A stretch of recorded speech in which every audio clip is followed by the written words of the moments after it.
नमस्कार दोस्तों, स्वागत है आप सभी का शिक्षकों, शिक्षा मित्रों, अंशकालिक अनुदेशकों, शिक्षा विभाग से जुड़ी आज 10 महत्वपूर्ण बड़ी खबरें आ रही हैं। कौन कौन सी हैं ये खबरें, आइए जान लेते हैं एक-एक कर विस्तार से। आज की पहली अपडेट आ रही है, 270 स्कूलों के शिक्षकों का नहीं बढ़ेगा वेतन। जौनपुर से ये अपडेट आ रही है, परिषदीय विद्यालयों में नए सत्र से छात्रों का नामांकन नहीं करने वाले जिले के 270 परिषदीय विद्यालयों के शिक्षकों का वेतन नहीं बढ़ेगा। यह बताते हुए बीएसए डॉक्टर गोरखनाथ पटेल ने इन विद्यालयों के प्रधानाध्यापक और शिक्षकों से स्पष्टीकरण मांगा है। साथ ही जिन विद्यालयों में छात्रों की उपस्थिति 50% से कम मिली है, उस क्षेत्र के 11 बीओ की भी जिम्मेदारी तय की जाएगी। इसके साथ ही आज की अगली अपडेट आ रही है, स्कूलों से अनुपस्थित मिले शिक्षक, शिक्षा मित्र, अनुदेशक तो होगी कार्रवाई।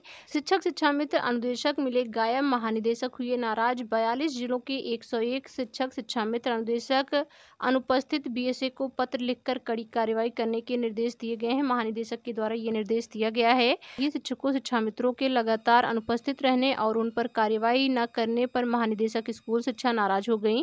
उन्होंने सूबे के 42 जिलों के बीएसए को पत्र लिखकर कड़ी कार्रवाई करने के आदेश दिए हैं।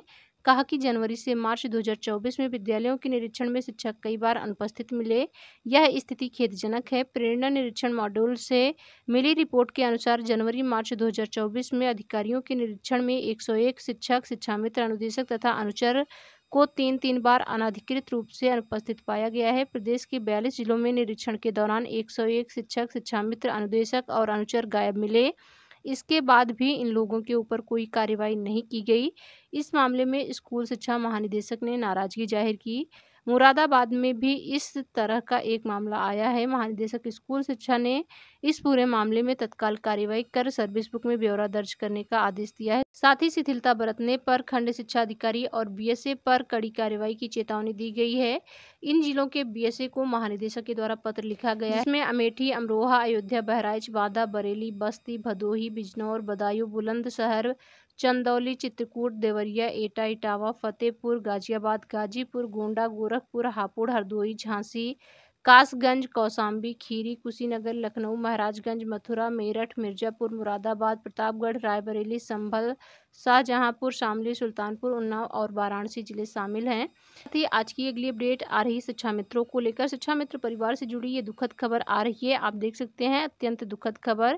जगेश्वर प्रसाद शिक्षा मित्र प्राथमिक विद्यालय दुर्गानगर विकास क्षेत्र मितौली जनपद लखीमपुर अब हमारे बीच नहीं रहे। अभी अभी उनका निधन हो गया। ईश्वर आत्मा को शांति प्रदान करे और परिवार को इस दुख को सहन करने की क्षमता प्रदान करे। ओम शांति ओम। जहां शिक्षा मित्र संगठन की ओर से ये जानकारी आ रही है, एक और शिक्षा मित्र अब हमारे बीच नहीं रहा। शिक्षा मित्र परिवार के लिए दुखद खबर आ रही है। ईश्वर परिवार को इस दुख को सहन करने की प्रदान करे। इसके साथ ही आज की अगली अपडेट आ रही है, 1 करोड़ युवाओं को सरकारी नौकरी दी जाएगी। तेजस्वी यादव के द्वारा ये बात के साथ ही आज की अगली अपडेट आ रही है, शिक्षकों के अर्जित अवकाश तक अपडेट नहीं कर पाए अधिकारी। 5 वर्ष से मानव संपदा पोर्टल के माध्यम से दी जा रही बेसिक शिक्षकों की छुट्टी। जी हाँ, ये अपडेट आ रही है, मानव संपदा पोर्टल को शुरू हुए 4 वर्ष हो गए हैं, मगर प्रदेश के तमाम जिलों में अधिकारी अभी तक शिक्षकों के अर्जित अवकाश को अपडेट नहीं कर पाए हैं। ईएल अपडेट नहीं होने के कारण शिक्षक इसका लाभ नहीं ले पा रहे हैं। किसी शिक्षक की अर्हता से काफ़ी कम 1-2 अर्जित अवकाश ही दिखा रहे हैं, तो किसी की निर्धारित अवकाशों से अधिक छुट्टियां नजर आ रही हैं। 5 वर्ष पूर्व बेसिक शिक्षकों को मानव संपदा पोर्टल के माध्यम से छुट्टी देने का सिलसिला शुरू हुआ था।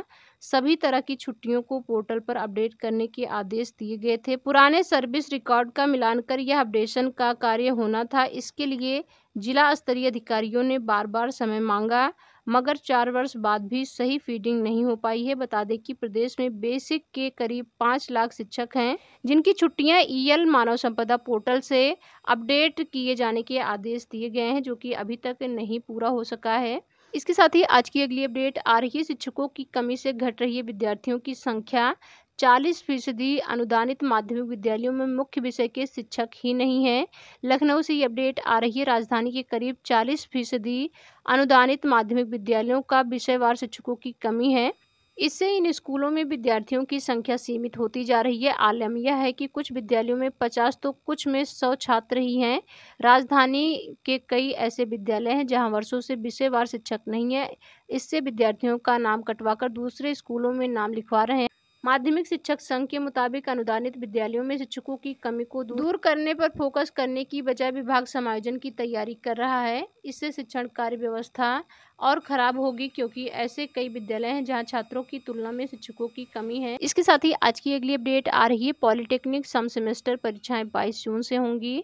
पॉलिटेक्निक सम सेमेस्टर परीक्षा प्रस्तावित परीक्षा कार्यक्रम जारी कर दिया गया है। सम सेमेस्टर परीक्षा 22 जून से 16 जुलाई तक होंगी। प्राविधिक शिक्षा परिषद ने सम सेमेस्टर परीक्षा के साथ ही बैक पेपर परीक्षा का भी कार्यक्रम जारी कर दिया है। परीक्षाएं 2 पाली में होगी। प्रस्तावित परीक्षा कार्यक्रम को लेकर बोर्ड की ओर से निर्देश दिए गए हैं।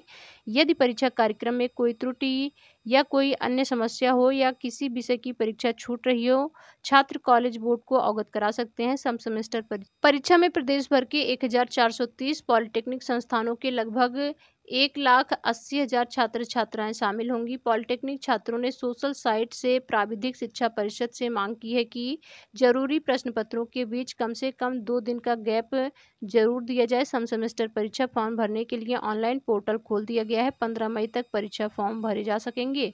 इसके साथ ही अगली अपडेट आ रही है। खेलकूद में दक्ष होंगे स्कूली बच्चे। परिषदीय विद्यालयों का जुलाई से 30 नवंबर तक विस्तृत कार्यक्रम हुआ जारी। पढ़ाई के साथ साथ खेलकूद में भी दक्ष बनाया जाएगा। इसके लिए विद्यालयों में खेलकूद की विधिवत गतिविधियां होंगी। साथ ही विद्यालय से लेकर प्रदेश स्तर पर प्रतियोगिताओं का भी आयोजन किया जाएगा। विभाग ने इस संबंध में सभी विद्यालयों को बजट दे दिया है। बेसिक शिक्षा विभाग के मुताबिक कक्षा 1 से 8 तक के बच्चों के लिए हॉकी, तैराकी, कुश्ती, handball, volleyball, badminton, table tennis, cricket, gymnastic, kabaddi, योगासन, व्यायाम, खो खो, ताइक्वांडो के साथ साथ लोकगीत, लोक नृत्य, अंताक्षरी आदि प्रतियोगिताएं भी होंगी। इनका आयोजन जुलाई से सितंबर के बीच अलग अलग वर्ग में विद्यालय, न्याय पंचायत, ब्लॉक, जिला व मंडल स्तर पर होगा। बेसिक शिक्षा निदेशक प्रताप सिंह बघेल के अनुसार 30 नवंबर तक प्रदेश स्तरीय प्रतियोगिताओं का आयोजन होगा।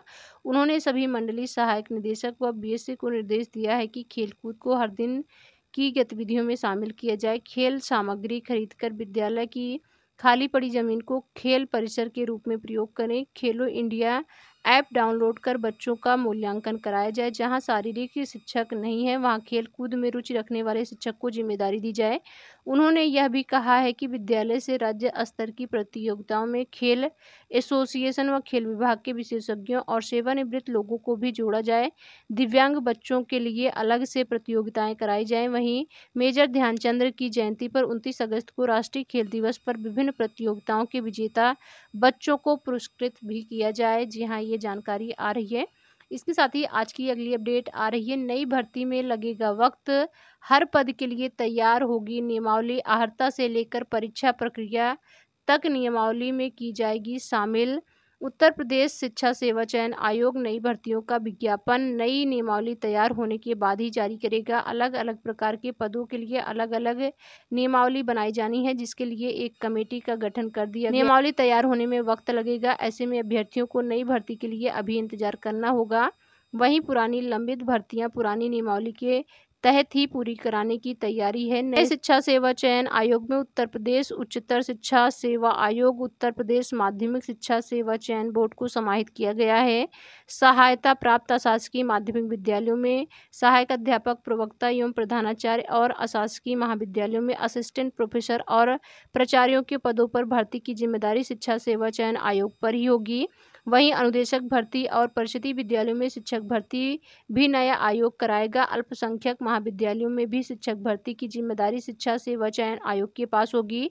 सभी भर्तियों के लिए अलग अलग अहर्ताएं निर्धारित हैं। ऐसे में अलग अलग पदों पर भर्ती के लिए उनसे संबंधित नियमावली भी बनाई जाएगी, जिसके लिए आयोग ने एक कमेटी गठित कर दी है। यह कमेटी उत्तर प्रदेश लोक सेवा आयोग की भर्तियों से संबंधित नियमावली की भी अध्ययन करेगी। नई नियमावली में अर्हता निर्धारण के साथ ही पूरी चयन प्रक्रिया को शामिल किया गया है। मसलन विज्ञापन जारी होने की तिथि के बाद कितने दिनों में परीक्षा कराई जाएगी, परीक्षा की प्रक्रिया क्या होगी, इंटरव्यू कितने दिनों में कराया जाएगा, अगर कोई अभ्यर्थी गलत सूचना देता है तो उसका अभ्यर्थन निरस्त करने की प्रक्रिया क्या होगी, इन बिंदुओं के अलावा भी भर्तियों से जुड़े कई महत्वपूर्ण पहलुओं को नई नियमावली में शामिल किया जाएगा। नियमावली तैयार होने के बाद आयोग से इसे स्वीकृति मिलेगी और उसके बाद शासन स्तर से इसे अनुमोदित किया जाएगा। यह प्रक्रिया पूरी होने के बाद ही आयोग शिक्षक भर्ती के लिए नए विज्ञापन जारी करेगा। प्रक्रिया लंबी है, सो अभ्यर्थियों को नई भर्ती के लिए इंतजार करना पड़ सकता है। वहीं आयोग के गठन से पूर्व अशासकीय महाविद्यालयों में असिस्टेंट प्रोफेसर के 1017 पदों और अशासकीय महाविद्यालयों के टीजीटी पीजीटी के 4163 पदों पर भर्ती के लिए आवेदन की प्रक्रिया पूरी हो चुकी है। आयोग के सूत्रों का कहना है कि दोनों लंबित भर्तियों को पुरानी नियमावली के तहत पूरा कराया जाएगा, क्योंकि इन भर्तियों का विज्ञापन नए आयोग के गठन से पहले जारी हो गया था। यहाँ ये अपडेट आ रही है, नई भर्तियों के लिए अभी अभ्यर्थियों को लंबा इंतजार करना पड़ सकता है। नई नियमावली तैयार होने के बाद भर्तियां की जाएंगी। ये अपडेट आ रही है। इस खबर पर आपकी राय क्या है? आप नीचे कमेंट बॉक्स में जरूर बताएं। सभी लेटेस्ट अपडेट सबसे पहले पाने के लिए वीडियो को लाइक और चैनल को सब्सक्राइब जरूर कर लें, जिससे चैनल पर आने वाली सभी खबरें आपको सबसे पहले मिल सकें।